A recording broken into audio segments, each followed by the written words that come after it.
Ronnie gave us very strict instructions as to what we could and couldn't say in our speech. Cheers, Joey. So for anyone who knows Alf well, you can imagine Ronnie here has left us with very little material to use. But then we thought, why should we let Ronnie ruin our big day?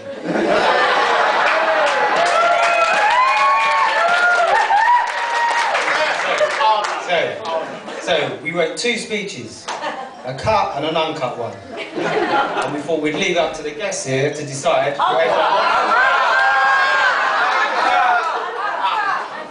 Uncut saying, where's some family in that? Uncut. Mel? Cut? I don't know, you know. Uncut. I don't know.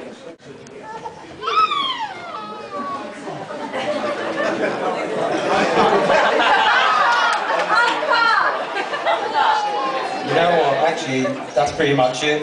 Cheers to the bride and groom. Thank you.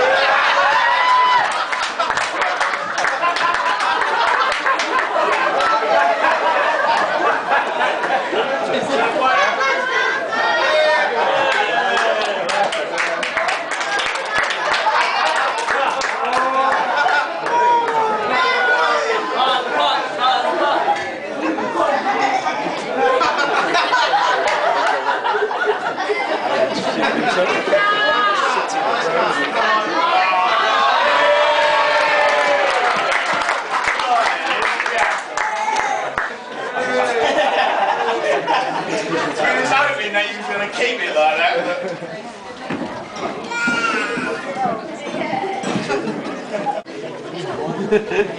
that. Gonna start by saying when I first met Alf and when he first asked me to be best man, my first thought was, what has this guy done to deserve me? Then I realised actually he's asking 3 of us to be best man. And it all made sense. He has a Polak. He's got a Turk. And then, standard, he's got his token.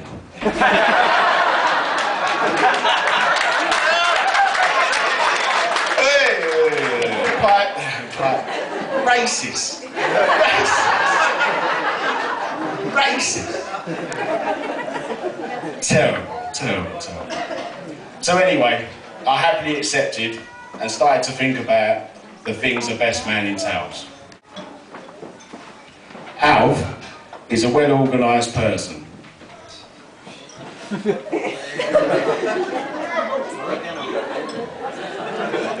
Sorry. Al's a well-organised person, but we actually organised all this. We did this.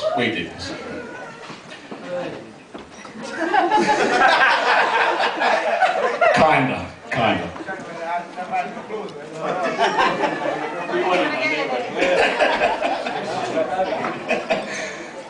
Yes, well anyway, Alf gave us 3 best men 3 jobs to do.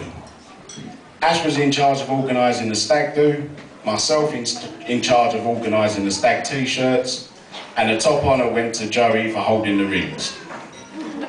Well, let's just say if Alvin's last name was J Fox, he would go back in time and change all of this.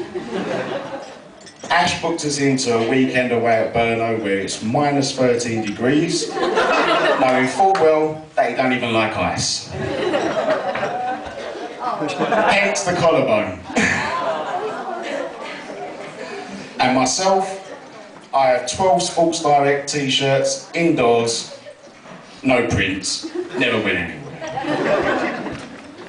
Anyway, last thing.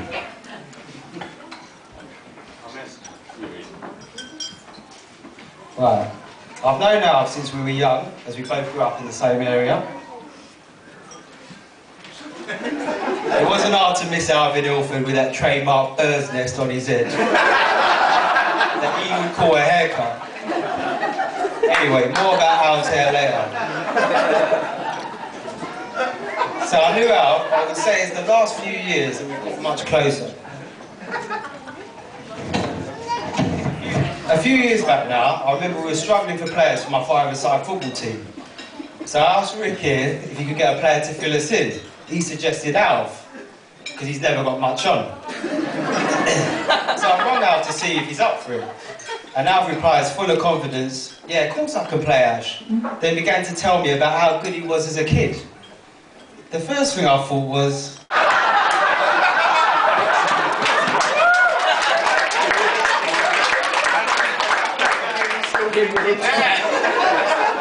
Even Marnie said to me when she first met him, "I'll get down."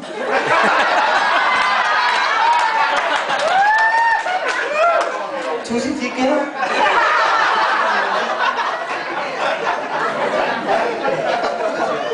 But from there I come to realise and learn that I was actually really proud of his Mexican roots. I won't make it. No, seriously, when I first met up, the first thing I thought, I remember thinking, this guy looks like somebody who spends a lot of time looking in the mirror. But what I come to realise, and I was soon to realise, that at a very young age, I was he's a naturally cool and very humble person. So we all... He still is now, yeah. He's kept that. So we all started knocking about together.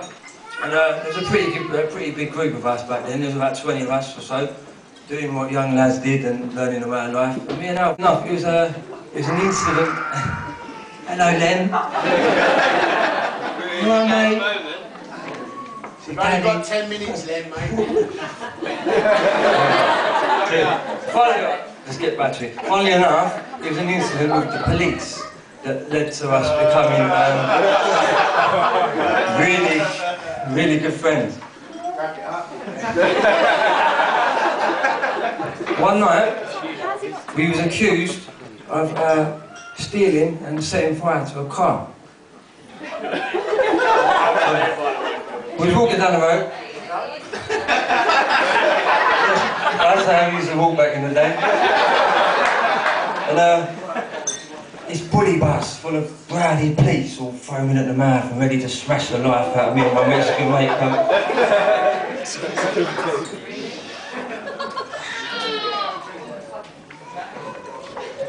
It's a lovely little police van.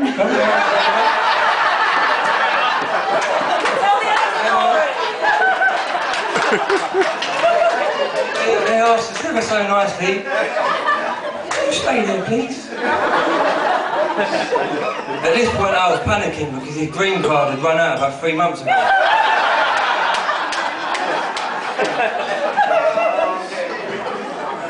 So they put it on us about the car, and for some reason they decided to put us in the back of the van and then proceeded to take the mickey out of us for the next 10 minutes. And I can honestly say some of the stuff I was hearing was shocking. It was terrible. The things they were saying to Alf, I can't believe what they called him. Do you know what they called him? Alvin Stardust. Bastards. A very thorough search.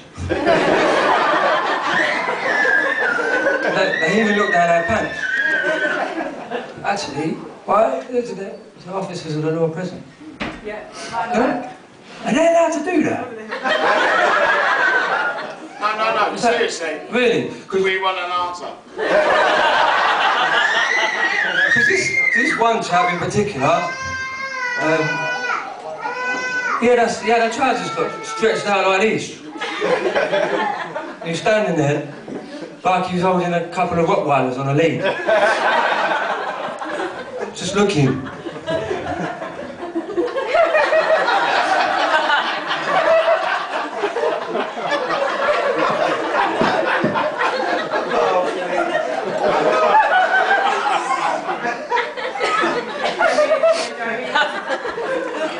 And all this time I'm thinking, please don't find the stolen keys up Alvin's bum.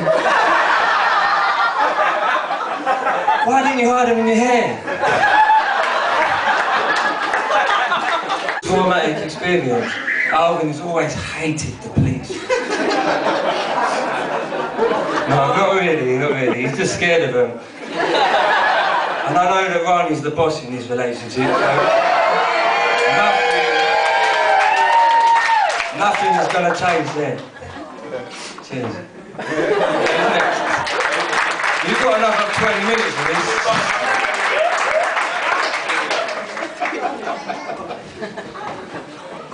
Sorry, we've gone right off course here. All this is just gone off. Again, can I just say what a lovely bride Rani looks today. And how lucky Alv is to have met her.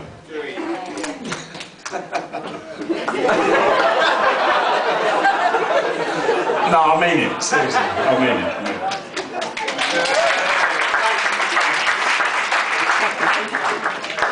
I do remember one time though, Rani came over to come and visit me with Alf. She came round my house. I actually remember knocking on the door, and I just happened to be indoors with my father. And he looked out the window and see Rani approaching the house, and he thought to himself, I've heard all about this girl. As much as he liked her. And he started to run around the front room, hiding all the pilot DVDs.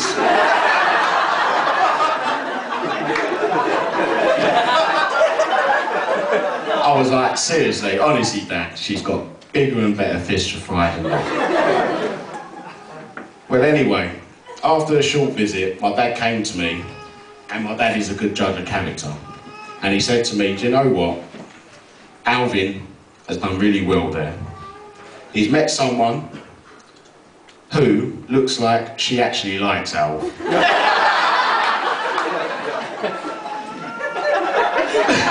That was actually supposed to be sincere, yeah. And I did think to myself, do you know what? She does. And I thought to myself, we like Alf as much as Rani likes Alf, and they do make a lovely couple, wouldn't you say?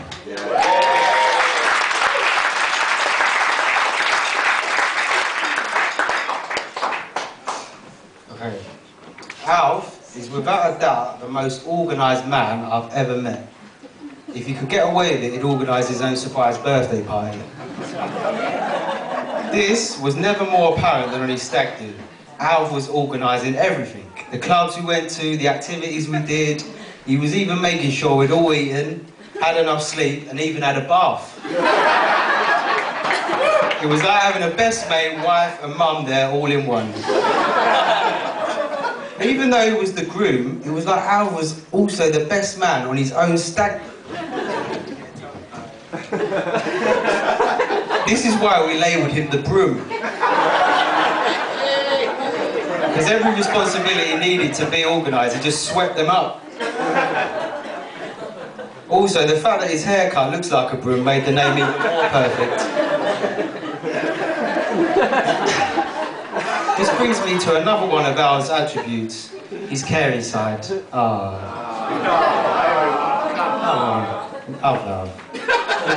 I'm telling this story particularly for Rani's well, yeah? You're probably thinking, who is this wild-looking Mexican fella she shacked up with? We was at my house about a month or so ago, and we had a lovely evening with Alf and Rani and the guys here. So Alf, being the gentleman he is, gets Rani's coat, puts it on for her. So Rani's got her coat on and saying goodbyes. And then Alf turns around to her and says, Rani, have you got wee-wees yet?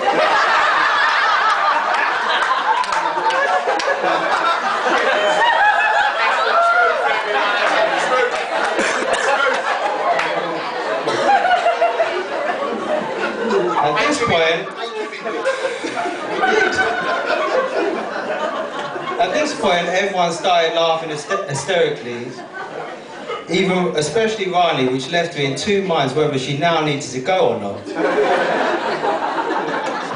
I know you're all wondering, but no, she didn't need to go. Rani, I know your speech is coming up soon. I'm sure we've got time. Do you need to go wee-wees? So there you go, everyone. This just shows how much Alf cares and cherishes Rani. And this is a question to the fellas, really. Do you ask your missus whether they need a piss before they go out? Yeah. Another of Alf's great qualities is he gives great advice. But you're sure you've got a spare 2 hours and it's not your phone bill. This again shows that what a caring man he is, and he's always there, got so much time for his friends and family. I just want to finish with that. I really truly believe that these two are made for each other, and I can't wait to watch them grow as a married couple.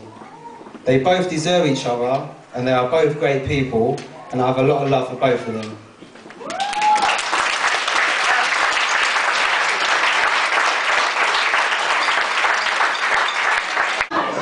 Minutes. How long we at? So we got confused. We thought we had 10 minutes each. So I was going to give you a long story and a long-winded story anyway, but I'm just going to say, God's honest truth from all of us up here. Would you say? I ain't said it yet. But from all of us up here, me personally, Alvin to me is like a brother.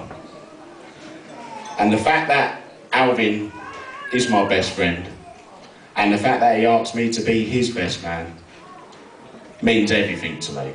So that means to me that now Rani, unfortunately, is now part of my family.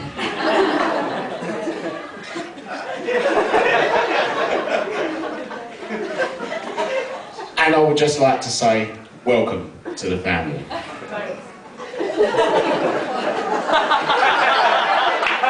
Even though she don't mean it, she's sitting here now and she's looking at me like, oh, I don't want to be part of this guy's family. But you're welcome anyway. And I would just like to finish to say that both of yous, not in a bad way, but you look absolutely stunning today, Rani. Hey. Alf looks alright. Even though he did give us these green ties to wear to, you know, and he's wearing yellow. But, no, seriously, and God's honest truth, both of yous, welcome. And I've had an absolutely fantastic day today. And I wish you all the happiness in the world.